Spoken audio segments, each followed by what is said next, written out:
창세기 12장 1절에서 8절입니다.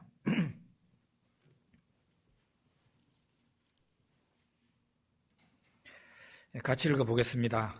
여호와께서 아브라함에게 이르시되 너는 너의 고향과 친척과 아버지의 집을 떠나 내가 네게 보여줄 땅으로 가라. 내가 너로 큰 민족을 이루고 네게 복을 주어 네 이름을 창대하게 하리니 너는 복이 될지라. 너를 축복하는 자에게는 내가 복을 내리고 너를 저주하는 자에게는 내가 저주하리니 땅의 모든 족속이 너로 말미암아 복을 얻을 것이라 하신지라.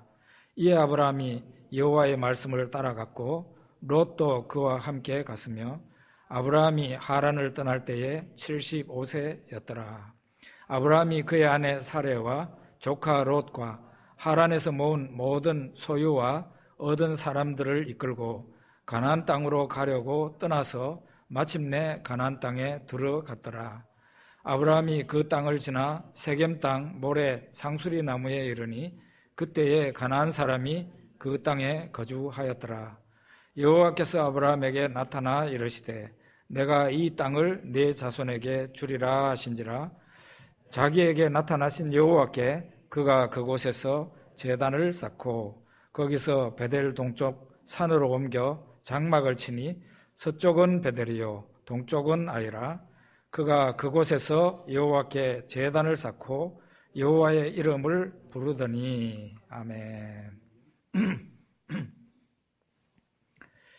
새해를 시작하면서 인물 설교를 하는데 어떤 인물을 하면 새해 첫날 설교로서 적합할까 생각하다가 역시 아브라함이다 그런 생각을 했습니다. 왜냐하면 창세기 12장에 보면 아브라함의 새 출발이 참 우리들에게는 굉장히 의미 있게 다가오잖아요.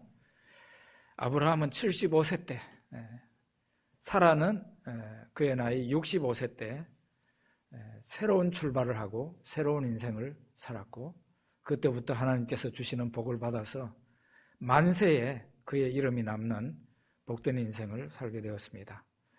여러분과 저도 이 아브라함처럼 새해가 새 출발을 하는 그리고 의미 있는 복을 하나님이 주시는 복을 받을 수 있는 그런 의미 있는 한 해가 되기를 간절히 바라고 기도하면서 이 인물 한번 생각해 보겠습니다.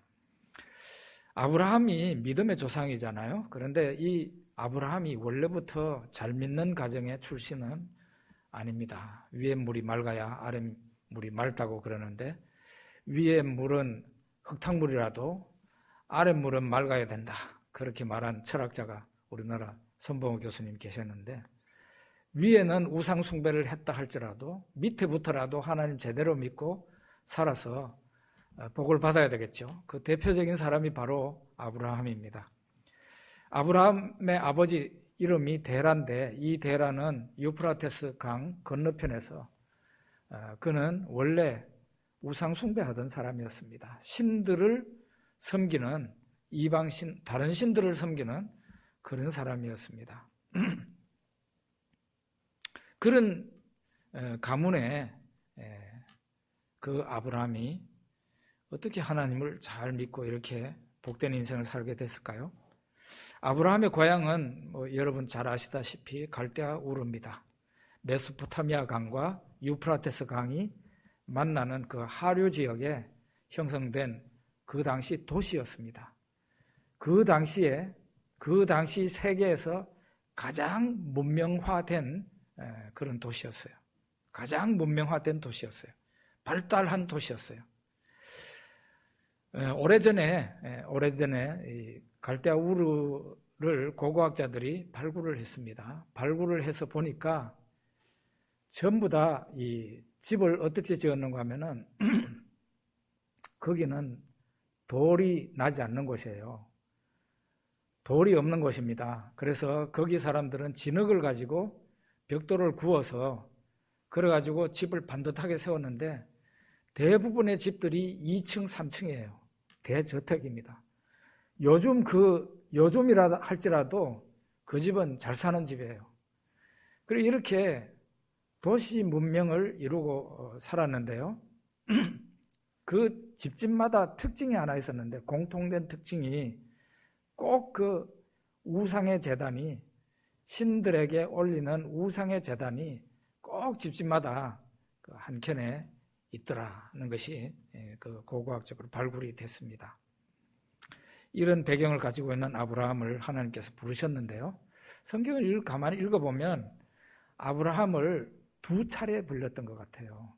먼저 불렀던 것이 바로 아브라함이 갈대아 우르에 살고 있을 때 하나님께서 아브라함을 이제 창세기 12장 1절에 있는 말씀처럼 너의 고향과 친척과 아버지 집을 떠나라 하는 그런 아마 명령을 내렸던 것 같아요. 그렇게 해서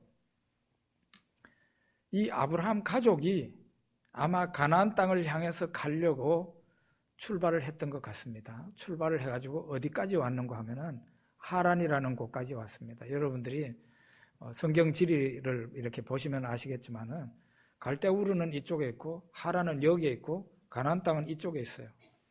그러니까 여기가 초생딸 지역이라 그래요. 이 아브라함이 갈대아 우르에서 살면서 바로 직선으로 가면은 그 아라비아 사막을 통과하게 됐어요. 그 못 가는 길이잖아요. 옛날부터 그 지역 사람들은 그렇게 못 갔습니다. 그래서 저 위로 하란이라는 곳으로 가가지고 하란에서 가나안 땅으로 혹은 어떤 사람들은 대상들은 저 애굽으로 내려가는 것도 하란에서 그렇게 내려갔어요. 이 가족이 아브라함 가족이 중간 기착지로 하란까지 갑니다. 근데 얼마인지는 모르지만 그 하란 땅에서 살아요. 살고 있는 그 아브라함에게 다시 하나님이 부르셨습니다. 그게 바로 오늘 우리가 읽었던 그 말씀이에요. 너는 너의 본토, 친척, 아비집을 떠나 내가 너에게 지시하는 땅으로 가거라. 그렇게 해서 아브라함이 이제 새 출발을 하게 되는 겁니다. 이렇게 해서 그 아브라함 한 사람을 통해서 구약의 하나님 나라 이스라엘이 이루어지는 것을 우리가 보게 되는데요. 하나님께서는 하나님 나라를 한 사람을 통해서 일을 하세요. 세상 나라와 하나님 나라가 있죠. 세상 나라와 하나님 나라는 정반대입니다. 세상 나라를 대표적으로 보려면은 바벨탑을 보면 됩니다. 그 창세기 11장에 바벨탑이 나오죠. 그게 바로 세상 나라를 보여주는 대표적인 거예요. 그게 참 놀랍게도 요한계시록에 보면은 바벨론이 멸망하잖아요. 그 바벨이라는 이름이 바로 그런 겁니다. 세상 나라는 이 바벨탑을 볼 때 몇 가지 특징이 있는데, 첫째로는 세상 나라는 규모가 큰 거를 좋아해요. 그래서 이 바벨탑이 어마어마한 그런 탑을 하늘에 닿을 정도로, 그 정도로 세우려고 야망을 품고 시작한 어마어마한 대규모 공사였습니다. 큰 거를 좋아하죠. 대규모를 좋아하죠. 그리고 사람도 하여간 많이 끌어모으는 것을 세상 나라는 좋아해요. 그래서 그 노아의 후손들이 같이 살고 있었는데 그 사람들이 다 모여가지고, 심지어는 믿는 사람이든 안 믿는 사람이든 다 모여가지고 바벨탑 공사를 한 겁니다. 또 한 가지 특징이, 세상 나라의 특징은 하나님의 이름은 이름 방구도 없고 오직 자기들의 이름을 내는데 관심이 있는 겁니다. 제가 오늘은 좀 따가운 말, 가시돋친 말을 좀 하려고 하는데요. 오늘날 교회가 대교회를 꿈꾸고 신자를 많이 끌어모으고 교회 이름을 내려고 하는 것은 아주 바벨탑과 세상 나라와 닮았다, 그렇게 말을 할 수 있을 것 같아요. 우리 교회도 전도 많이 해야 되고 교회가 좀 커지기를 바랍니다만은 대교회를 꿈꾸거나 이런 식으로 가서는 안 될 것 같다, 그런 생각을 합니다. 그런데 이 하나님 나라는 세상 나라하고는 많이 달라요. 하나님 나라는 한 사람으로 시작이 돼요. 세상 나라는 처음부터 사람을 막 많이 끌어모아서 시작하는 거 하면은, 하나님 나라는 단 한 사람으로 시작합니다. 바로 여기 하나님께서 한 사람 아브라함을 갈대아 우르에서 부르잖아요. 그게 바로 구약의 하나님 나라 이스라엘의 시작입니다. 신약시대에 하나님 나라가 어떻게 해서 시작이 됩니까? 예수 그리스도, 하나님의 아들 예수 그리스도 그 한 분으로 하나님 나라가 시작이 돼요. 그 하나님의 밀이 땅에 떨어져 죽음으로 말미암아 그 죽고 난 뒤에 열매가 나타나면서 하나님 나라가 시작이 되죠. 이 아브라함 한 사람을 갈대아 우르에서 살고 있는 평범한 사람이에요. 보통 사람입니다. 사실은 우리가 아브라함의 믿음을 칭찬하지만 아브라함의 믿음이 대단했던 것은 아닙니다. 그의 믿음이 결코 완벽한 믿음도 아니고 그도 믿음이 자라나야 될 그런 사람이었죠. 그 한 사람을 하나님께서 갈대아 우르에서 뽑아내가지고 가나안 땅에 심고 그 한 사람의 믿음을 연단하시고 그 사람이 하나님의 사람이 되게 하고 믿음의 사람이 되게 해서 그 사람과 그 후손을 통해서 하나님 나라를, 구약 하나님 나라를 이루어 가시는 겁니다. 창세기 12장에 보면 하나님이 아브라함에게 말씀하시죠. 너의 고향과 친척과 아버지 집을 떠나 내가 너에게 보여줄 땅으로 가라. 내가 너의 이름을 빛나게 해주리라. 내가 너로 큰 민족을 이루고 너에게 복을 주리라. 하나님이 말씀하셨어요. 여기에 보면 특징이 있는데 하나님께서 하나님의 일을 하시기 전에 하나님 나라가 시작되기 전에 하나님이 아브라함을 통해서 새로운 일을 시작하기 전에 먼저 뭘 하십니까? 하나님의 말씀이 먼저 들려집니다. 하나님 말씀이 먼저 들려져요. 하나님의 말씀이 하나님께서 새로운 일을 하실 때는 하나님의 말씀으로 먼저 시작이 되어진다 이 말이에요. 그래서 여러분이나 저에게 매일 하나님의 말씀이 임한다면 하나님께서 여러분과 저를 통해서 무언가 일을 하고 계신다 그렇게 말을 할 수 있어요. 매일 하나님의 말씀이 나에게 오고 있다면 하나님께서 나에게 나를 통해서 무엇인가 일하고 계신다. 그런데 하나님의 말씀이 나에게서 끊어졌다. 하나님의 말씀이 나에게 오지 않는다. 그런다면 하나님께서 나에게 아무런 일도 지금 안 하고 계신다. 그렇게 보는 것이 맞습니다. 아브라함에게 하나님께서 새로운 일을 하면서 먼저 하나님의 말씀이 아브라함에게 임한 거예요. 이 하나님의 말씀이 임할 때 사람은 어떻게 해야 될까요? 아브라함 같이 호응을 해야 돼요. 하나님께서 하이파이브 하겠다고 이렇게 손을 딱 하면은 우리도 손을 가서 딱 마주쳐야죠. 하나님은 이렇게 하는데 보고만 있는 거예요. 그러면은 아무 일도 안 일어납니다. 심지어는 구원이라는 것도 그래요. 하나님께서 우리에게 강제적으로 하지 않아요. 구원을 안 받겠다고 하는 사람, 관심이 없는 사람한테 구원을 안겨주지 않습니다. 하나님께서 구원을 딱 이렇게 제시를 하면은 내가 어떻게 해야 돼요? 하나님께서 구원의 손을 딱 내밀면 내가 하나님의 손바닥을 쳐야죠. 호응을 해야죠. 호응을. 아브라함이 그렇게 했기 때문에 그는 믿음의 조상이 된 겁니다. 하나님께서 혼자서 무슨 사람의 도움이 필요 없이 사람의 협력이 필요 없이 혼자서 일을 할 수 있습니다만은 하나님께서 그렇게 하시는 것을 즐거워하지 않으세요. 하나님이 기뻐하시는 방법이 아니다 이렇게 말을 할 수 있어요.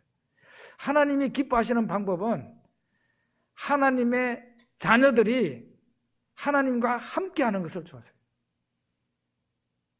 그래서 하나님 나라도 어때요? 하나님 나라도 하나님 혼자서 하는 게 아니라 하나님의 백성의 협력을 받아서 일을 하는 형태로 진행이 되는 겁니다. 그래서 어떻게 합니까? 요즘 같은 경우도 하나님께서는 하나님의 일을 어떻게 해요? 하나님의 자녀들인 우리의 협력을 받아서 일을 해요. 우리가 만약에 하나님의 일에 협력하지 않으면은 하나님의 일은 스톱이 될 수도 있어요. 심지어. 거기에는 하나님의 일에는 우리의 헌금이 들어갑니다. 우리의 기도도 들어갑니다. 우리의 헌신도 들어갑니다. 그렇게 해서 복음이라는 게 전파되고, 그렇게 해서 선교가 이루어지고, 그렇게 해서 교회가 이루어지는 거예요.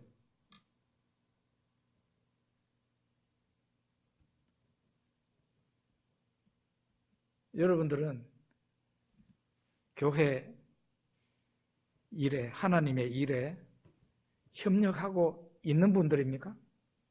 아니면 그냥 은혜만 받고 가십니까? 은혜 받는 게 좋은 거지만, 은혜 받는 게 참 좋은 거고, 은혜 받는 게 우선입니다. 그렇지만 은혜 받고 끝나면 그 사람은 맨날 이 우유통 빨고 있는 어린애하고 똑같습니다. 어린애는 계속 받는 것만 신경 쓰잖아요. 자기가 뭘 할 줄 모르잖아요. 그래서 우리 한국교회는 이 어린아이 상태에서 좀 성도들이 벗어나야 됩니다. 왜 신앙이 좋은 형제 자매들이 큰 교회 가가지고 밥 얻어 먹을 생각이나 하고 주일날 예배 드리고 그냥 집으로 갈 생각만 합니까? 왜 이 시대의 젊은 청년들이 큰 교회만 찾습니까? 청년들이 의식이 있어야 이 나라가 살고 이 교회가 사는데, 한국 교회가 사는데, 청년들이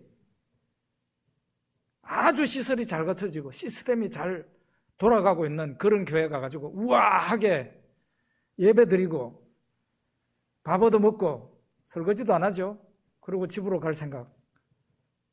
그러면은 이 한국교회 장래가 깜깜하고 이 나라의 장래가 깜깜한 겁니다.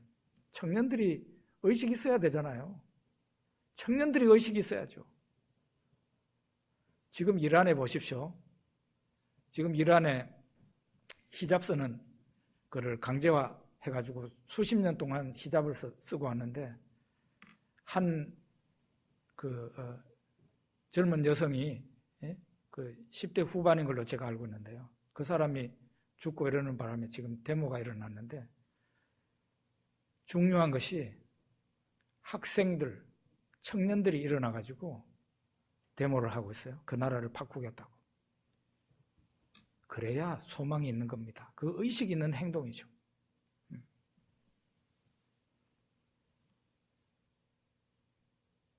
하나님께서 하나님의 교회를 이루실 때, 하나님께서 저 먼 나라에 복음을 전하실 때, 선교를 하실 때, 하나님께서 무슨 일을 하실 때, 하나님의 나라를 이루어 가시고 확장해 나가실 때 여러분과 저의 도움을 받아서 일을 하십니다. 심지어는 여러분과 제가 기도하지 않으면 아무런 일도 일어나지 않을 수 있습니다. 그래서 선교사 사도 바울이 나를 위해서 기도해달라고 그러잖아요. 기도해달라고 그러잖아요. 그래서 하나님께서 성도의 기도를 받으시고 드디어 사도 바울을 통해서 일을 하신 거죠. 출애굽한 이스라엘 백성들이 광야를 통과할 때 이스라엘 백성들 제일 말미에 떨어져 있는 이스라엘 백성들이 있었어요. 그 사람들을 아말렉 족속이 와가지고 이스라엘의 원수인데 쳤습니다. 이렇게 해가지고 아말렉과 이스라엘 사이에서 전쟁이 벌어졌습니다. 그래서 모세가 여호수아와 군사들을 보내서 싸우게 하고, 모세는 어떻게 했어요? 높은 산에 올라가가지고 이제 보니까 그 전장이 다 보이는 거죠. 그 전쟁하는 광경을 바라보면서 모세가 손을 들고 기도를 합니다. 저 유대인들은 기도하는 게 우리처럼 이렇게 기도하는 게 아니고, 그 사람들은 기도하는 자세가 이거예요. 이거 손 들고 기도. 모세가 이렇게 한참 기도를 하다가 보니까 팔이 아플 거 아니에요.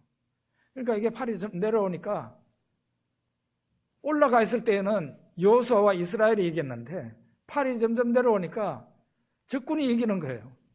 그러니까 옆에 아론과 훌이 보고 있다가 모세의 손을 붙잡아 올립니다. 두 사람. 그렇게 해서 모세가 전쟁에서 승리할 때까지 모세의 손이 내려오지 않았어요. 이스라엘 군사가 그래서 아말렉을 쳐서 부수었다 하는 얘기가 성경에 나와 있지 않습니까? 하나님께서 하시는 일이 이런 방식이라는 거죠. 혼자서도 할 수 있지만 하나님께서 하나님 백성의 기도와 협력을 받아서 일을 하는 형태를 기뻐하신다. 이렇게 해서 하나님께서 아브라함을 부를 때 아브라함이 어떻게 했다고요? 호응을 했어요. 호응을 했어요. 순종을 했다 이 말이에요. 그런데 아브라함이 이렇게 순종을 하고 호응을 한 것까지는 좋았는데 아브라함에게 대실수가 있었습니다. 대실수. 그게 뭔가 하면은 여러분 자세히 보세요. 하나님께서 아브라함에게 뭐라고 말했습니까? 너는 너의 고향과 친척과 아버지 집을 떠나라. 그리고 내가 너에게 지시하는 땅으로 보여주는 땅으로 가거라. 그랬는데 떠나라고 한 게 뭐예요? 너의 고향과 너의 친척과 너의 아버지의 가정을 떠나라. 그렇죠? 집을 떠나라 그랬죠. 이 말씀대로 하자면 아브라함이 조카 롯을 데리고 가면 안 되는 거예요. 안 된다고. 그죠? 친척이니까. 그런데 아브라함은 어떻게 해요? 조카 롯을 데리고 가요. 이게 바로 대실수였다는 거죠. 대실책. 왜 그렇게 했을까요? 아브라함의 조카 롯이 어릴 때 자기 아버지가 죽습니다. 하란이 죽습니다. 그러니까 이 아브라함이 롯한테는 어떤 사람이에요? 자기 아버지와 같은 존재예요. 자기 아버지와 같은 존재라고. 그러니까 이 아브라함이 떠나려고 할 때 롯이 저도 같이 갈래요. 저도 같이 가겠습니다. 그러니까 아브라함이 떨쳐버리지 못하고 그래 그러면 같이 가자. 이렇게 해서 나섰을 수 있고 반대로 생각할 수도 있어요. 아브라함이 혼자 있는 저 롯을 그냥 버려두고 가기가 그런 거죠. 그래서 롯한테 너 나하고 같이 갈래? 하나님이 내한테 다른 나라로 이주하라고 그러는데 너 나하고 같이 가자. 그렇게 해가지고 데리고 갔을 수도 있는 거죠. 하여간 무슨 이유로 이 롯을 데리고 갔는지 모르겠지만 데리고 간 것이 큰 실수였다. 우리가 하나님의 사람이 되려면 그리고 우리가 하나님의 일을 제대로 섬기려면은 자를 것은 자르고 버릴 것은 버릴 줄 아는 때로는 좀 냉혹한 것 같은 차가운 그런 결행이 필요해요. 그걸 잘 못하니까 나중에 어떤 일이 생겨요? 큰 화가 오게 되는 거예요. 이 데리고 간 이 아들과 같은 롯이 어떻게 됐습니까? 가나안 땅에 들어가서 어떻게 됐어요? 아브라함의 양떼가 많아지고 롯의 양떼도 많아졌어요. 그게 한 가족이 아니에요. 한 가족이 아니라고. 이 양떼가 양쪽에서 다 많아졌어요. 그 밑에는 목자들이 많아요. 이제 나중에는 어떻게 되겠습니까? 풀을 가지고 서로 다투게 되는 거예요. 아브라함 쪽에 있는 목자들하고 롯 쪽에 있는 목자들하고 싸우고 또 물 가지고 또 싸우고 이런 일이 한두 번이 아니라 계속 발생하니까 어느 날 아브라함이 롯을 보자 그래가지고 롯한테 얘기를 하잖아요. 야, 너나 나나 한 핏줄 아니냐? 혈육이 아니냐? 우리 사이에 이런 일로 서로 다투지 말자. 이제 너하고 나하고 좀 멀리 떨어져야 되겠다. 네가 동쪽을 택하면 나는 서쪽을 택하고, 네가 남쪽을 택하면 나는 북쪽을 택할게. 하여간 네가 먼저 좋은 곳을 선택하거라. 그렇게 했더니 롯이 저 소돔 들판을 보니까 물도 넉넉하고 거기에 가축들이 먹을 수 있는 풀이 많은 지역이었어요. 거기를 선택한 겁니다. 아브라함은 반대쪽으로 간 거죠. 어떤 불상사가 벌어졌죠? 결국은 헤어지게 됐다. 결국은 롯은 롯이고 아브라함은 아브라함이 됐다. 그래서 우리 이런 부분을 가지고 여러분이 구체적으로 어떻게 적용할 수 있을지를 한번 고민해 보십시오. 새해를 시작하면서 우리가 하나님의 사람으로 살아가는 데 있어서 자를 것은 자르고 버릴 것은 버릴 수 있어야 되는데, 거기에는 때로 내가 하나님의 사자니까 하나님이 보내신 자답게 때로는 차갑게 냉정하게 그렇게 해야만 될 때가 있어요. 그것이 나중에 좋게 되는 거지. 그거를 못해서 아브라함 같은 불상사가 오게 될 수도 있다는 거예요. 자, 이렇게 해서 아브라함이 조카 롯과 함께 어디를 갔어요? 가나안 땅 들어갔는데 세겜에 모래 상수리 나무 있는 데까지 도착했다 그랬어요. 상수리 나무 꿀밤나무죠. 꿀밤나무인데 그 당시에 이 나무가 굉장히 유명한 나무예요. 모든 사람들이 다 알고 있는 나무라고. 굉장히 그만큼 크고 위치가 아주 이 나무가 있는 곳을 모든 사람이 다 아는 그런 위치예요.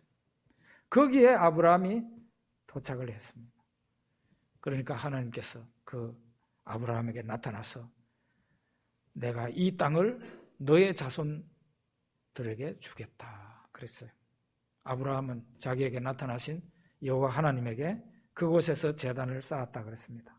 그리고 또 그곳에서 다른 곳으로 가게 됐을 때 그 다른 곳에서 여호와 하나님께 제단을 쌓고 여호와의 이름을 불렀다 그랬어요. 아브라함은 원래는 양떼를 치는 사람이 아니었어요. 이 사람이 원래 노마드가 아니라고요. 유목민이 아니라고. 원래 정착해서 살아가는 사람이었지만 하나님 명을 따르다가 보니까 자기 집에서 떠나야 되니까 가축을 몰고 가는 게 땅이 없어도 되니까 제일 적당한 방법이었죠. 그러니까 이 사람이 양떼를 몰고 다니게 된 겁니다. 그 양떼가 가는 곳마다, 양떼를 몰고 가는 곳마다 아브라함이 먼저 한 것은 하나님께 제단을 쌓는 것이었어요. 제단 쌓는 것은 여기저기 흩어져 있는 돌을 가져다가 이렇게 돌을 이렇게 제단 형태로 쌓아놓고 그 위에다가 나무를 벌려놓고 양이나 소 가운데서 정결한 짐승을 하나님 앞에 제물로 드리는 그런 원시적인 형태의 제사를 드렸어요. 그것이 바로 예수 그리스도 오시기 전에 예배의 형태입니다. 예배의 형태. 예수님이 오시고 난 후에는 더 이상 짐승 잡는 일은 없었어요. 왜냐하면 예수님이 짐승처럼 죽으셨으니까. 우리는 우리 자신이 제물이 되고 예수님이 제물이 된 그 제사를 지금 신약시대의 성도들은 올리고 있는 겁니다. 자, 아브라함이 가는 곳마다 제단을 쌓았다는 것은 첫째로 예배가 아브라함의 삶의 중심부에 와 있었다는 그런 의미가 있고요. 또 하나는 아브라함이 혼자 예배를 드린 것이 아니고 아브라함 공동체가 예배를 드렸다는 그런 의미예요. 아브라함 공동체가 한 몇 명쯤 됐을까요? 대충 계산을 해봐도 약 1000명 정도였습니다. 가족 1000명에서 1500명 정도 될 수 있었어요. 아브라함의 조카 롯이 가나안 땅에서 여러 그 전쟁에 여러 국가가 서로 싸우는 전쟁에 그 틈바구니에서 이 롯의 가족이 포로로 끌려가는 일이 생겼어요. 그때 아브라함이 조카를 구해내야 되지 않겠습니까? 그래서 아브라함 집에서 평소에 싸움 연습, 전쟁 연습을 한 사람이 300명 넘게 있었어요. 그 사람들이 어떤 사람들이겠어요? 목동들이죠, 목동들. 예? 평소에 양을 치는 사람들이죠. 그 젊은 장정이 300명 이상 있었다고요. 그러면 그 300명 이상의 사람들이 다 대부분이 처자가 있었겠죠? 그러면은 숫자가 대충 나오게 돼요. 1000명이나 좀 많으면은 1500명 정도 되는 식솔이 아브라함의 식솔이었어요. 그 사람들이 함께 움직이는 거예요. 함께. 이렇게 보게 되면은 아브라함은 고대 국가의 왕입니다. 왕이에요. 부족 국가의 왕입니다. 제사장이면서 왕이에요. 그러니까 아브라함이 돌을 주워가지고 와가지고 이제 제단을 쌓으면은 옆에 있는 아브라함의 목동들하고 이런 사람들이 그냥 구경만 하겠습니까? 그러지 않죠. 그 사람들이 함께 여기저기서 돌을 날라와가지고 같이 쌓고 아브라함은 이제 제사장으로서 제사를 드리지만 그 사람들이 함께 이렇게 모인 자리에서 제사가 이루어지는 거예요. 그러니까 아브라함의 제사의 특징은 첫째, 그의 삶의 중심이 예배였다는 것이고 두 번째로는 그의 예배는 공동체적인 그런 성격을 가지고 있었다는 거예요. 저는 이런 생각해요. 여러분이나 저나 올 한 해 예배에 성공하면 우리의 삶에, 우리의 인생에 반드시 성공할 수 있다. 하나님의 이름으로 승리할 수 있다. 저는 그렇게 믿습니다. 그런 말도 있죠. 예배에 성공하면 삶에서 성공한다. 예배라는 것은 절대로 양보할 수 없는 그런 것이에요. 제 개인적인 얘기를 좀 하겠습니다. 제가 1977년 8월 8일 날 진짜 이제 예수를 믿겠다고 교회를 들어간 날이에요. 그게 교회가 아니라 사실은 신일 집회였어요. 신일 집회. 그 이전에도 성탄절 날 외갓집에 가면 외갓집 식구들이 예수 믿었으니까 성탄절 날 사탕 얻어 먹으려고 교회 가고 탄일종이 땡땡땡 부르고 그런 건 있었어요. 그런데 제가 진짜로 내가 예수를 믿어야 되겠구나 해가지고 간 게 날짜도 외우기가 참 쉽죠. 1977년 8월 8일 신유집회, 대구에 있는 성당 제일교회를 신유집회가 열리고 있었는데 그 길을 간 것이 제가 처음 간 날이에요. 그때 저는 처음 이제 예수를 찾고 하나님을 찾고 교회를 찾았지만 저는 정말 은혜가 절실한 사람이었어요. 하나님 은혜가 아니면은 제 인생은 이미 캄캄한 그런 상태였다고요. 제가 그 당시에 암으로 인해 가지고 다리 한 1년 전에 한 1년 전에 다리 절단 수술을 했는데 무릎에 암이 있었으니까요. 무릎 위에 한 20cm 위에 절단 수술을 했는데 저는 그걸로 인생이 제가 산 걸로 생각을 했는데 그게 아니었어요. 의사가 얘는 길게 봐도 3년을 더 못 삽니다. 저희 부모님한테는 얘기를 했더라고요. 제가 나중에 예수 믿고 난 뒤에 저희 어머니가 저한테 얘기한 거예요. 3년이 뭐예요? 7개월 만에 재발됐어요. 7개월 만에. 제가 퇴원한 지 7개월 만에 재발됐다니까요. 참 무서워요. 절단 부위 위에 암이 톱날같이 이렇게 나와 있는 게 엑스레이에 정확하게 찍혀 있었어요. 그런 상태에서 제가 하나님께 은혜 받지 않고는 세상에 그 어떤 사람도 제 암을 고쳐줄 사람이 없었고 저는 정말 죽을 준비를 하고 있어야 되는 그런 막막한 사람이었다는 거예요. 하나님의 은혜가 절실했어요. 암뿐만 아니고 이 암이 찾아오게 되니까 제 인생이 한치 앞을 볼 수가 없었어요. 제 친구들은요, 고등학교 때 친구, 대학 때 친구들은 막 100m 달리기 하듯이 막 앞을 향해서 달려가는데 저는 뭘 하고 있었을까요? 저 문경에 고향집에 가가지고 드러누워 있었어요. 제가 그런 상태였어요. 드러누워 있었어요. 어느 날은 저희 아버지 친구분들이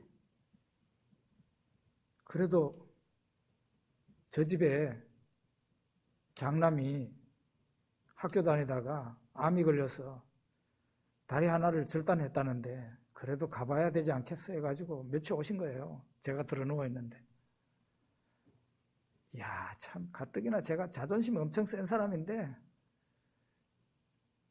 위로는 한 개도 안 되고 정말 속상해서 죽겠더라고요. 네? 자존심이 막 사정없이 박살나는데 네? 내 신세가 왜 이렇게 됐나 그런 생각을 했어요. 참 이게 그분들은 또 친구고 친구 아들이니까 위로를 해주겠다는 건 당연한 거 아니겠어요? 당연한 거지만 당하는 저로서는 내 신세가 왜 이렇게 처량하게 됐나, 정말 캄캄하기 이를 데 없는 제 상황이었어요. 암에 걸려서 제 인생은 희망이 1%도 보이지 않았어요.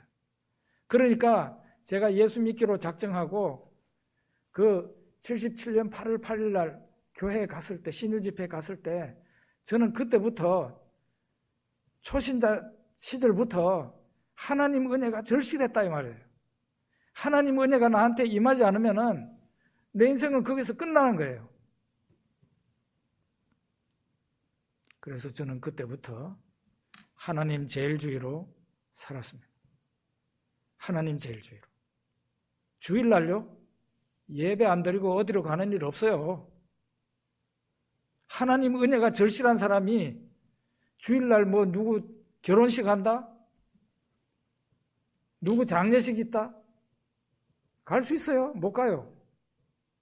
저는 은혜가 하나님 은혜 받는 것이 절실한 사람이에요. 은혜가 저한테 임해야 제 병도 고치고 인생이라는 게 열려질 수 있는 거 아니겠어요? 제가 살아나야 결혼식도 있고 장례식도 있는 겁니다. 그래서 저는 꼭 가야 될 자리 같으면은 사전에 미리, 제가 이거 목사 되고 한 얘기가 아닙니다. 초신자 시절이라니까요. 사전에 미리 그분들을 만나가지고 제가 주일날 못 옵니다. 그러면서 섭섭지 않게 미리 선물을 드린다든지 이렇게 해서 그분들이 섭섭하지 않게 이해를 할 수 있도록 해놓고 저는 주일날 예배 드리는데 집중했습니다. 어떻게 했을까요? 하나님이 저에게 은혜를 주셨습니다. 하나님이 저에게 은혜를 주셨어요. 정말 아브라함에게만 복을 주신 게 아니더라고요.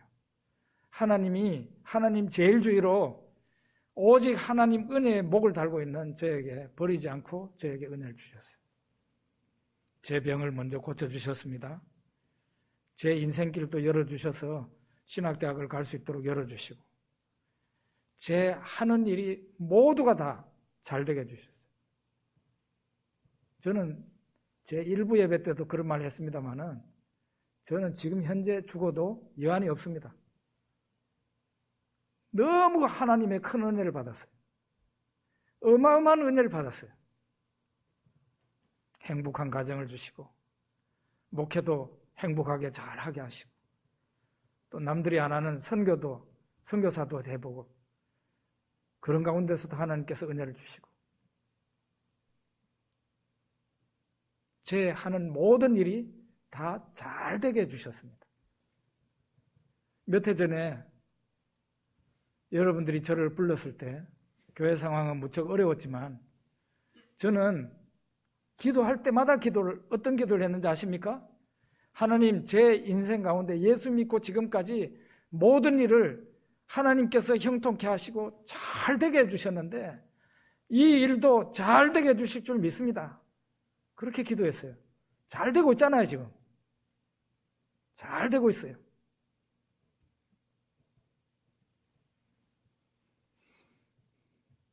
우리가 새해에 다른 것은 몰라도 예배 드리는 것만큼은 꼭 제대로 예배 드리는 그런 한 해가 돼야 됩니다. 여러분도 그래서 정말 하나님 은혜와 복을 많이 받으십시오. 저 역시 죽을 때까지 저는 하나님 제일주의로 그렇게 살다가 가려고 합니다. 하나님께서 주신 은혜가 어마어마해요. 여러분, 암이 그냥 생긴 암이 아니잖아요, 제가. 살겠다고 말이지 다리를 잘라낸 사람이에요. 그런데 그 위에 또 암이 붙었어요. 제가 예수를 믿을 때쯤에는 벌써 이 암이 골반 위로 올라갔어요. 이 골반 위로 올라간 암을 여기 또 잘라낼 수 있습니까? 배꼽 있는데 잘라낼 수 있어요? 잘라낼 수도 없는 상황이었어요. 정말 죽을 날만 기다리는 그런 사람이었어요. 그런데 제 이 간증을 들으시고 여러분이나 아니면 영상을 보시는 분들이나 지금부터라도 하나님 은혜를 받기를 원하시면 자세 자체를 확 바꿔야 되는 거죠.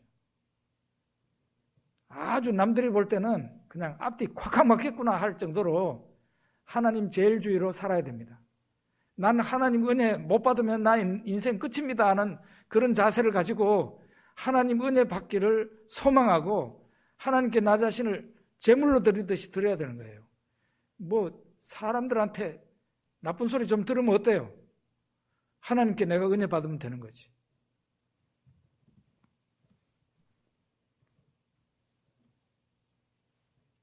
자, 이렇게 해서 아브라함이 가나안 땅에 들어갑니다. 하나님께서 지시하는 땅이 어딘지 처음에는 아마 모르고 출발했던 것 같은데 갈 바를 알지 못하고 히브리서에 보면 나오잖아요. 처음부터 하나님께서 너 가나안 땅으로 가라고 그렇게 하시지 않은 것 같아요. 그냥 하나님이 떠나라니까 그냥 떠난 거예요. 갈 길도 모르고 출발한 거죠. 그런데 여기다 하는 데가 바로 세겜 땅, 모래 상수리 나무였어요. 아브라함은 어떤 생각을 가지고 하나님 명을 따랐을까요? 복 받는 데 관심이 있었을 겁니다. 하나님이 복을 약속하시니 내가 다소 힘들어도 하나님이 주시는 복을 받아야 되겠다. 그래야 나하고 사례 사이에서 또 아들도 태어나겠지. 이런 생각을 갖고 하나님이 주시는 복을 좀 받고 싶다 그런 마음을 가지고 순종을 했을 겁니다. 그런데 아브라함이 가나안 땅에 들어가서 살아보니까 어땠습니까? 복이라는 게 가만히 있어도 그냥 쉽게 굴러오는 복이 아니었어요. 가나안 땅에 아브라함은 아마 가나안 땅에 도착하면은 오늘이나 내일이나 한 10일 안에 그냥 하나님이 나한테 놀랄 만한 복을 주시겠지라고 생각했을 수 있어요. 그런데 그 복이 1년을 기다려도 안 오고 10년을 기다려도 안 오고 20년을 기다려도 안 왔습니다. 아브라함은 복 받는 데 관심이 있었는데 하나님은 아브라함에게 어떤 관심이 있었어요? 하나님이 아브라함에게 복을 안 주시겠다는 게 아니에요. 하나님이 아브라함에게 복을 주셔요. 그런데 하나님의 먼저 관심은 아브라함을 믿음의 사람으로 바꾸는 거예요. 아브라함을 하나님의 사람으로 바꾸는 거예요. 그러고 난 뒤에 하나님께서 아브라함에게 복을 주신 거죠. 이런 싸움은 지금 현재 우리들에게도 있어요. 여러분과 저는 저라고 다르겠습니까? 하나님 은혜와 복 받는 데 관심이 있어야죠. 그런데 하나님의 계산은 여기 복이 있으니까 복 받아라 이게 아니고 여러분과 저를 먼저 연단하셔요. 그런 믿음의 사람이 되도록 만드신다고요. 그러고 난 뒤에 우리의 믿음의 그릇이 갖추어지면 그때부터 하나님께서 복을 주셔요. 여러분과 제가 그래서 빛을 발하고 하나님의 이름으로 살고 이 땅에서 그리스도의 향기를 나타내는 그런 삶을 살게 해주시는 겁니다. 아브라함의 삶을 통해서 우리가 꼭 배워야 될 점들이 참 많이 있다, 그런 생각이 듭니다. 기도하겠습니다.